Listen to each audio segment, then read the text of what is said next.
Hey guys, Rico with ZipDrain here. I hope all you guys are staying safe out there during this coronavirus, and we got a little bit of time today, so here in the shop we want to just go over a few tips and tricks on the ZipDrain. And the first thing I want to show you guys today is how we jet from a floor drain.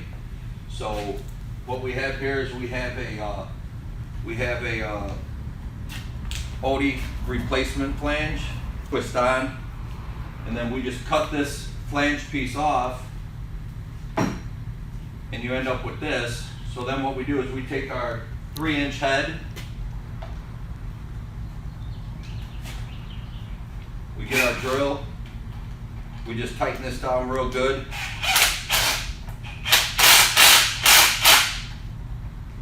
What we do first is we take a little bit of pipe lube or a little grease and we put it on the threads here, and that way this goes on real smooth when you go to insert it into your floor drain.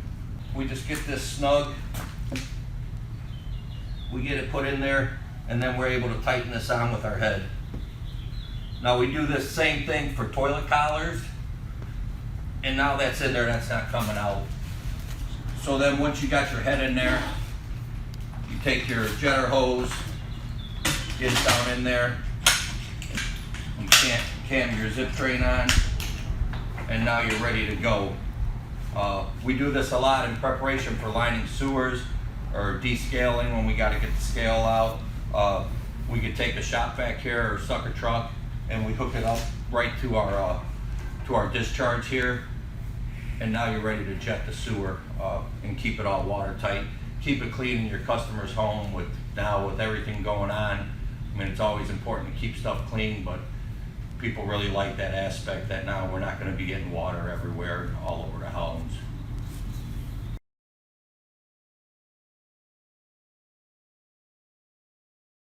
The other thing that we do is that if you have a floor clean out, we have different adapters here that we use for 3-inch, 3.5, and 4-inch, that you also just adapt your whatever size head goes right on there, and you adapt it down to your floor clean out. In the instance that you do not have threads left on your floor clean out, you can use this same thing that you use on your collar and just get it snug in there. Oh, a little more. And get your head on there, and then you can tighten that right up on there and go from there like that. If you have a 3.5-inch, which in our area a lot, our floor cleanouts are 3.5 on the cast iron. This is from electrical conduit. You just go to electrical supply house, and what you end up doing is you take a 4-inch coupling and you just glue it right over the top of your 3.5-inch, and this is what you end up with. And now your 4-inch head will go right over this, and you'll be able to jet from any clean out, whether it be a wall clean out or floor clean out. Again, keep everything contained.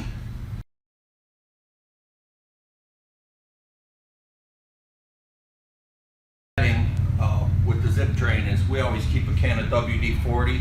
So we want this hose to slide freely. We give it a little spray, and you can see that makes a big difference. You don't want this grommet to invert on itself, so the WD-40 helps it slide easier, and your grommet's going to last longer that way. The other thing that we do when we're jetting is we got our shop vac here, and we can hook our discharge hose right up to our shop vac, or some guys use pumper trucks, and that way as you're jetting, you're pulling everything back, you're sucking all the scale or the debris right into your shop vac.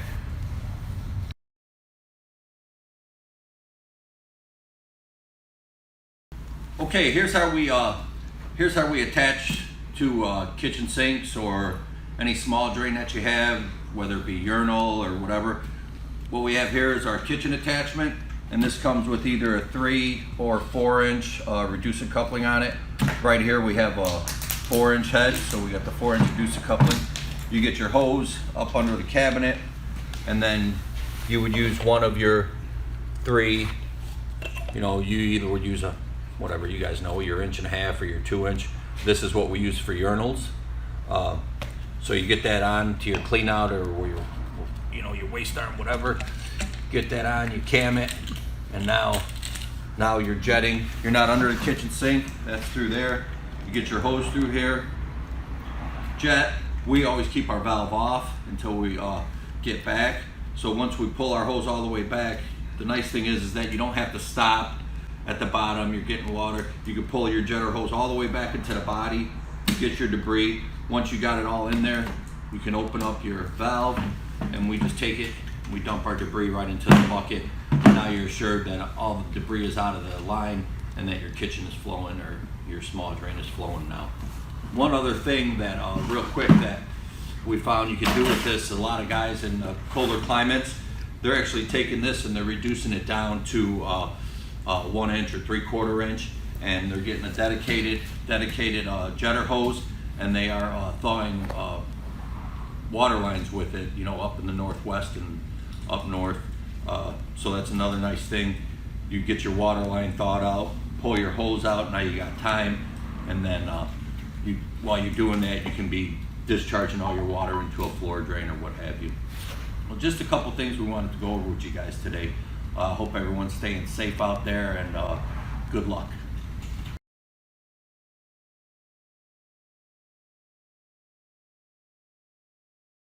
Okay, so when you got your ZipDrain and you're doing your hydrojetting with it, the thing you want to remember is that for every different size hose you have, whether it be 1/2 inch, 1/4 inch, 3/8, 5/16, whatever size hose you have, you always want to get a different grommet.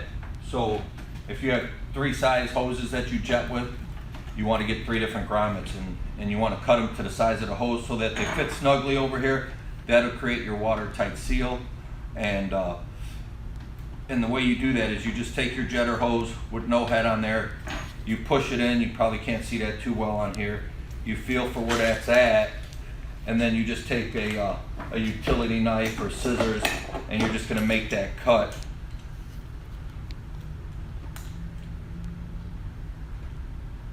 And I always start out a little smaller than what I think it's going to be, just for the fact that you can always cut a little bit more off, but you can't add, of course. So we start like that. You push that in, and now you should have a watertight seal on there where it's going to go through smooth. And again, keep your WD-40 by you when you're jetting to make sure that the grommet is not doing this and inverting on itself. So again, for every size hose, you want to cut a different grommet. When you have real small hose like 5/16 or whatever, the way we do it is we just take a drill. We take a drill here, and then we just drill the grommet out, and that way.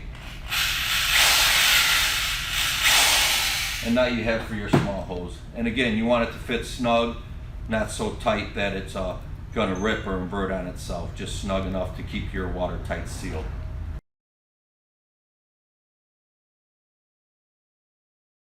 Our grommets out is just with a piece of 1.5 inch pipe.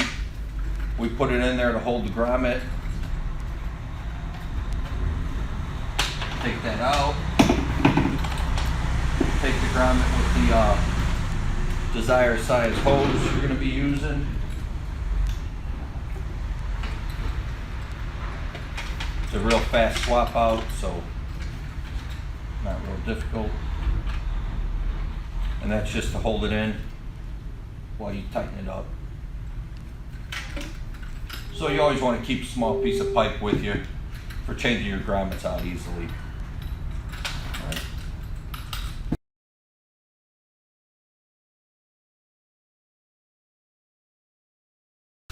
All right, I just want to go over a couple things with you guys real quick.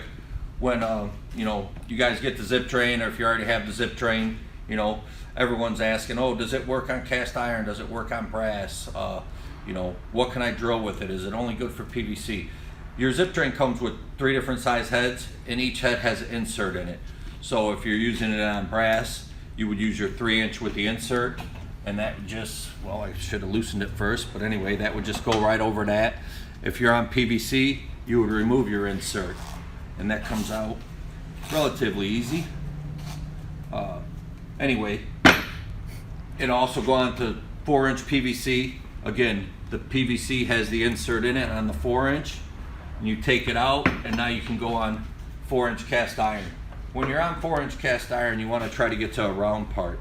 If you have the overpour on the cast, you just want to knock that off. Some of it has the overpour on it. We're outside of Chicago, so we see a lot of cast iron with brass cleanout caps. We see old cast iron with the cast cleanout caps with the lead on them. So again, this was designed so that you know, for all different types of scenarios. The 6-inch head that we have in the case, that'll work on 6-inch PVC and 6-inch cast iron. It'll also work on 5-inch cast iron. In Chicago, some of the old roof drains, they're 5-inch coming down, and with the insert in, it's the same diameter as the 6-inch PVC. So that's just a couple things we wanted to go over with you guys. Having questions about what type of covers will it drill and so forth and so on.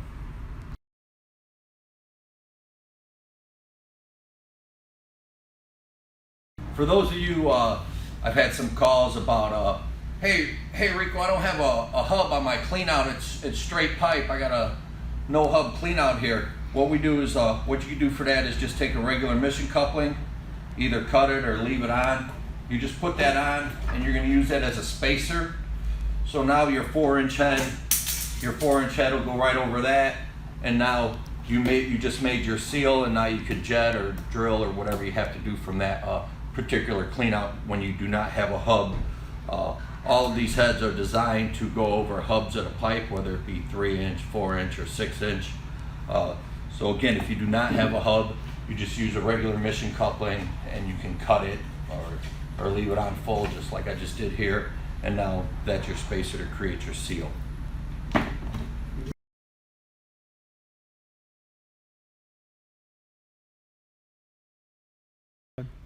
I just want to let you guys know, with the ZipDrain, you can drill through multiple different types of material, different size covers. Here's a brass cover. You see the knockout you get there. So these are all covers here that we've drilled out with the tool, and we're just going to take a minute and we're going to show you guys how we do that, how we drill out the covers, how you attach the head, how you choose your head. So depending on your pipe material, your head, we're going to go on the 4-inch cast iron. So you'd remove the insert from your 4-inch head. Again, you want to find a nice round spot on your cast.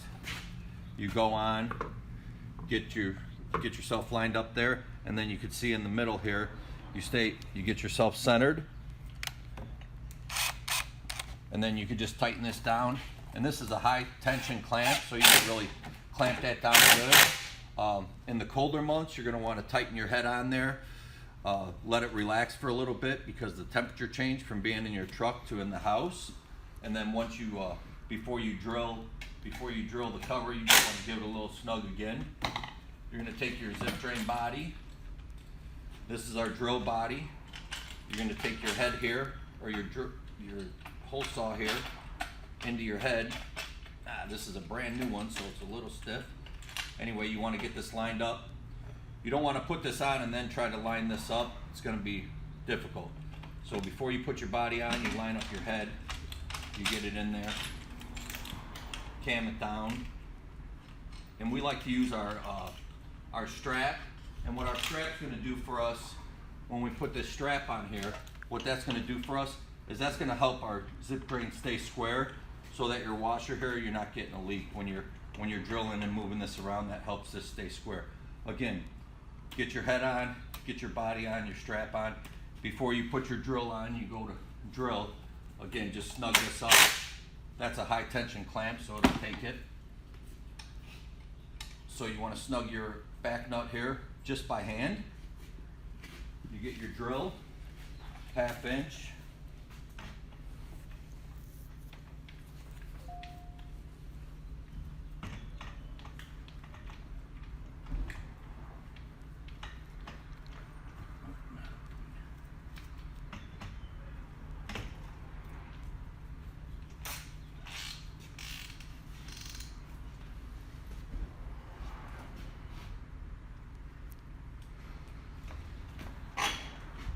You want to use a drill with a handle, so that way you're not spinning on yourself.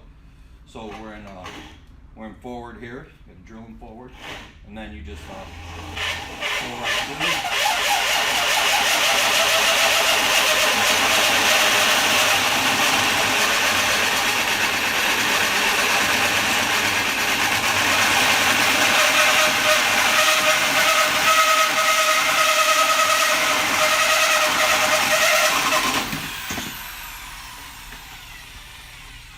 So once you get through, normally the way we have it, we have our valve closed. You've just drilled through. You want to pull this all the way back so that your chambers, your drain is clear here. You pull this back into the chamber, and we made that chamber extra long so that you can pull your hose saw back, keep your drain clear. Once you're in, you got water coming to you. You want to open this up, discharge into your can. Once you believe that the sewer is clear, you want to have them flush upstairs. Make sure you got clear water coming through. If you do not have clear water coming through, you want to just take this. You don't want to spin this back in. You want to take it, just line it back up. You can push this back through. If you do get paper block there, you push this back through, clear it, pull it out, let everything drain. If that does not work and it's blocked here at the T, you know, everyone's using flushable wipes nowadays. If it blocks here at the T, what you could do is you could take your pump, drop it in your bucket of water, reconnect it to your zip drain here, to your 2-inch can.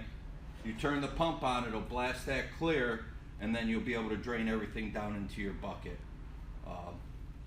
That's the way we do that. So a lot of guys are saying, oh, you know, I'll just pull a toilet, or I'll go from this place or that place. You know,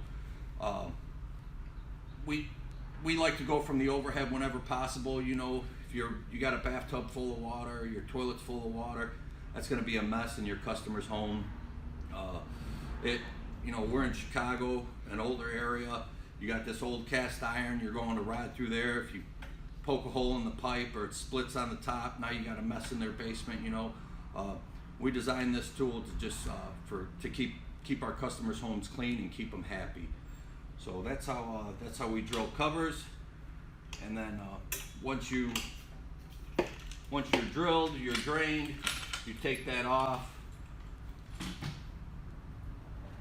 pull this off. There's the hole that you've just created, and again, this will go anywhere from 3-inch cleanouts up to 6-inch cleanouts. It'll drill a 2.5-inch brass cover. This bit is a 2.25-inch hole saw bit, and that's what we got.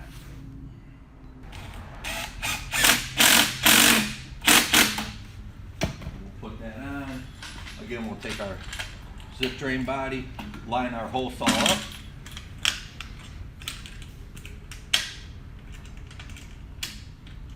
Cam it in. Get our strap. Oh, here's our strap. Put that on. Snug our nut.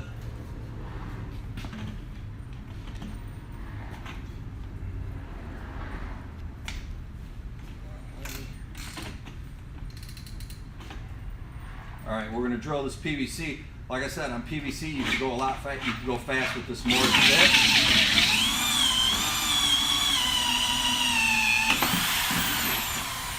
Again, always pull it all the way back so that your drain's clear. It's back into the chamber, and then we're going to show you how we get this PVC cover off. All right, sometimes on these stubborn PVC ones, which this one's on the cart, so it's moving on us a lot, we just cape them out.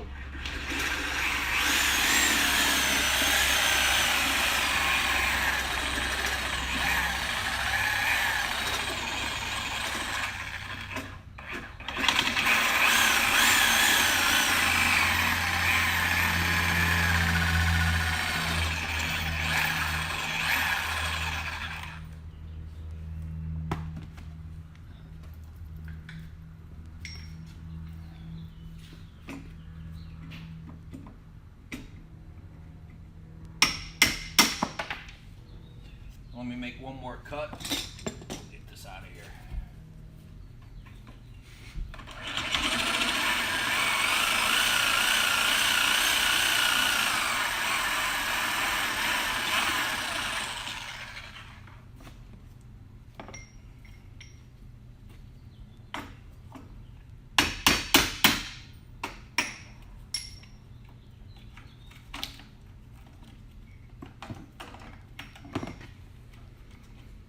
Piece out.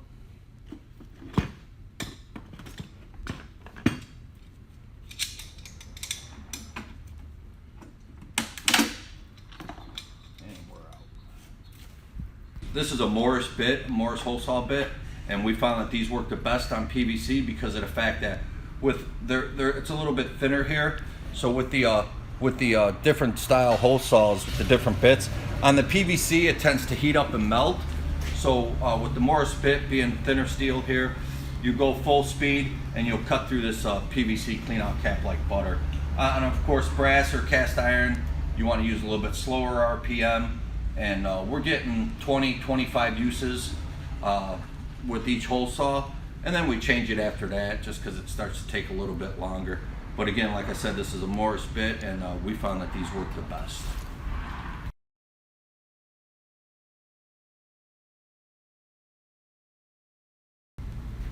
So when we're using the ZipDrain, if we're using our can or our customer's can, we like to use these heavy 3mm plastic bags, and that way once you're all pumped down, you got your waste, you just grab your bag full of waste, and now you can pitch that in the trash. So just a little something we wanted to share with you guys. Okay, so once your sewer's open or you're done jetting, you have a container full of water. You want to reattach your ZipDrain, reattach your head, reattach your ZipDrain body, cam it in place. If right here we're a little further from where our can is, so you would take your discharge hose, put that on. Then we just take an old sump pump. What we use an old sump pump. You drop it in your bucket of water. Lined up, you cam that together, and now you can pump everything back in. When you're pumping, you want to make sure that this is back far enough. Again, this is just hand tight on there.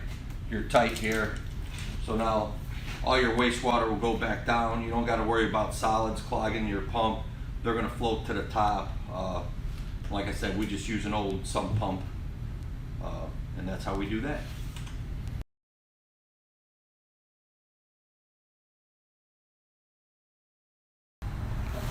So I just want to go over a couple of the benefits of using the ZipDrain. For one, for us, it turns a two-man job into a one-man job when you're dealing with backed up overhead sewers. Ensures that the line is clear. Once you're done rotting, you can run water, plug in a pump so that you know you're open, you're not backed up. You're able to use larger cutters than you are if you were to go from a pulled toilet or a roof vent. And the other thing you're able to do is, if a lot of times in our area, you know, the overheads are shifted, and this allows you to get that clear and then show the customer, hey, look, your sewer's shifted. They don't have to take your word for it. They can see it visually. The other thing it does when you're hydrojetting, it turns your upstream access into your downstream, allows you to pull everything back, to your ZipDrain, so you're pulling out all the debris. You're able to flush a lot more water to ensure that the line is clean. It's safer. You're not worrying about the jetter head popping out on you, and it's cleaner. It's cleaner all around. You're not taking the chance on an overhead or getting wastewater in someone's basement. And when you're jetting, you're keeping everything encapsulated until the sewer's open. You know, a lot of times when we're hydrojetting, if there's any floor drains nearby or any other access, we'll plug those off with adjustable covers just so that everything stays contained into the ZipDrain, and you get the sewer clear.